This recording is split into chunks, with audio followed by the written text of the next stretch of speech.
Alright, hey guys, what's up? This is SportsTalk123, and earlier I did a video about Jeremy Lin and the New York Knicks winning 5 straight games, but many of you are very unaware of who Jeremy Lin is and how he has gotten where he is today.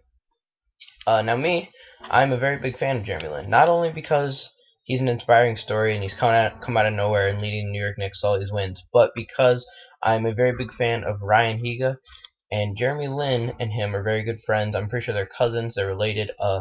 They have actually been in videos together, and I've been subscribed to Jeremy Lin's YouTube channel for a while. And I'm a really big fan of Ryan Higa, so I actually knew who Jeremy Lin was. I knew that he played basketball and stuff. I've always been a fan of him, but he'd never really played a lot. And so yeah, I mean, I've known who Jeremy Lin was before most people did. And I think it's very cool that Jeremy Lin has now gotten big, because I actually knew about him before he got big and was a big superstar in the New York Knicks. And I think that is really cool. So now I'm going to tell you guys a little bit about his story and what's gone on with him. So he went to Palo Alto High School in Palo Alto, California, and I actually do know some people from Palo Alto, so I think that is also really cool that I know people from Palo Alto, and that's where Jeremy Lin went to high school. He actually did win a state championship in California, another very cool thing. However, he was not very highly recruited coming out of high school. He actually didn't end up going where he wanted. He really wanted to get into Stanford. Tried to get into Stanford. He was very smart, had very high grades, and obviously was a very good basketball player. Yet he was not recruited by Stanford. He got actually rejected by Stanford. He didn't even care if he got a basketball scholarship. He just wanted to go to Stanford. Stanford rejected him, did not allow him in. So instead, he settled, quote unquote, settled to go to Harvard. He did not get a basketball scholarship to go to Harvard either. He just attended Harvard, walked onto the basketball team, and the rest was history. He was a one-time All Ivy League second team member in 2008. He was a two-time All Ivy League first team member in 2009 and 2010. Yeah, I mean, he was just a very good player in the conference, led Harvard. Uh, I want to say they made the NCAA tournament. They were definitely ranked one of the years. It was like the first time ever that Harvard had ever been in the top 25 or something like that. Something crazy like that. And yeah, Jeremy Lin was a very good player. However, he would go undrafted in the 2010 NBA draft. He did play in the summer league though. He played both guard positions in the summer league. He averaged about 10 points a game in that summer league, and he actually playing in the summer league was one of the best things that ever happened for him, because this is where he did start to draw a little bit of attention, because he actually did get to match up against that year's eventual #1 pick, John Wall.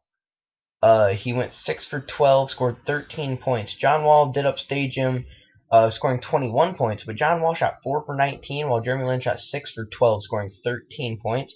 And this was really the first time that NBA teams started to give Jeremy Lin a look and probably started to give him a chance.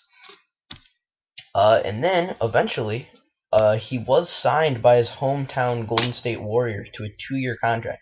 They were his favorite team growing up. He's very happy that they signed him, and he actually did end up getting a 3-year contract with Nike through the Golden State Warriors, and the Golden State Warriors signed him, and he ended up playing for them. He played 29 games for them, averaged about 10 minutes a game in 2010.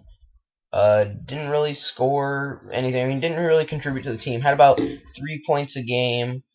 Didn't really do much. I mean, he didn't even start a single game, and nothing really good came out of that. He was eventually the NBA lockout and all this situation. They needed cap room, so they decided to let Jeremy Lin go. They waived Jeremy Lin before the start of this 2011 season. He was then picked up by the Houston Rockets. Now, the Houston Rockets have got to be one of the most foolish teams ever, because just a short time later, the Houston Rockets then cut Jeremy Lin just because of expiring contracts. They already have Stephen Curry at point guard. But just because you have a great point guard doesn't mean Jeremy Lin couldn't play two, or they couldn't both share minutes at point guard or anything like that. But just to straight up cut Jeremy Lin without even giving him a chance was foolish, and it showed how messed up that was. And then with the Houston Rockets, they also cut Jeremy Lin.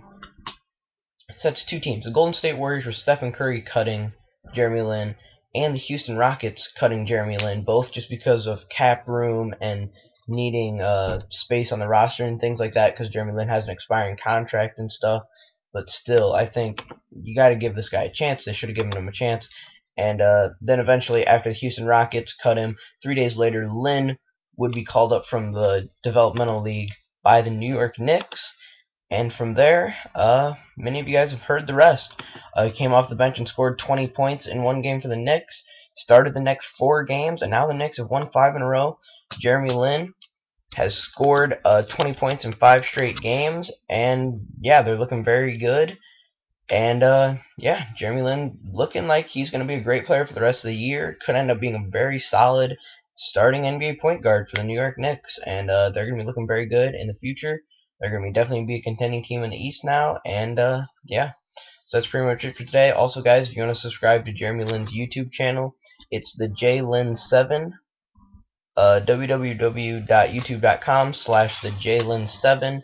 Go over and subscribe to him. He makes very funny videos. He doesn't put videos out that often, obviously right now, because he's playing in the NBA. But he does get Kev Jumba, Ryan Higa, all these other your guys' favorite YouTubers. He gets them involved in his videos and all that stuff, and he makes a lot of good videos. I'd recommend subscribing to him. But that's pretty much it for today, guys. Thanks a lot. See ya.